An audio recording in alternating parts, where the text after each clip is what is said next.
Good morning বন্ধুরা, তোমরা সকলে কেমন আছো? আশা করি ভালো আছো। দেখো আরো একটি নতুন ভিডিও নিয়ে চলে এসেছি তোমাদের সামনে। আশা করি ভালো লাগবে। এই যে আমি এখন লং ড্রাইভে যাচ্ছি এক জায়গায়।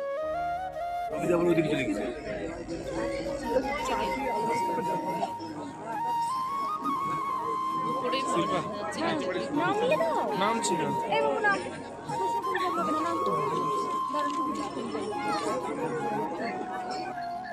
তো এক জায়গায় বলতে কোথায় এসেছি তোমরা কি চিনতে পারছো আমি কোথায় এসেছি? সত্যি এত গরম, এই যে গরম থেকে বাঁচার জন্য চলে এসেছি ঠান্ডার ওয়েদারে। তো এই যে কাঞ্চনজঙ্ঘা দেখার জন্য ভোর ভোর উঠে এসেছি সূর্য উদয় দেখতে। তোমরাও চলে এসো এই গরমে ঠান্ডাতে বাঁচার জন্য। তো এই যে এখানে এসে মনেই হচ্ছে না যে চলে এসেছি পাহাড়ে। তো তারপর পাহাড় থেকে চলে এসেছি মানে সমুদ্রেই বলা চলে, কারণ আমাদের এদিকে সমুদ্র নেই সমতলে। এই যে বাঁচার জন্য চলে এসেছি সুইমিংয়ে। তো সুইমিংয়ে এসে এতটাই আনন্দ ফুর্তি করেছি যে মানে কি বলবো, গরমকে আর গরম মনে হচ্ছে না।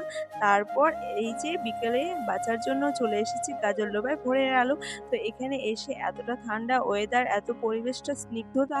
তো এখানে এসে এই যে হাওয়া মন খুলে খেয়ে আর গান নাচ করছিলাম। তারপর গরম গরম চিংড়ি পকোড়া খেয়ে আনন্দ ফুর্তি করে চলে আসবো বাড়িতে। তো বন্ধুরা, ভিডিওটি কেমন লেগেছে অবশ্যই কমেন্ট করো। Bye bye.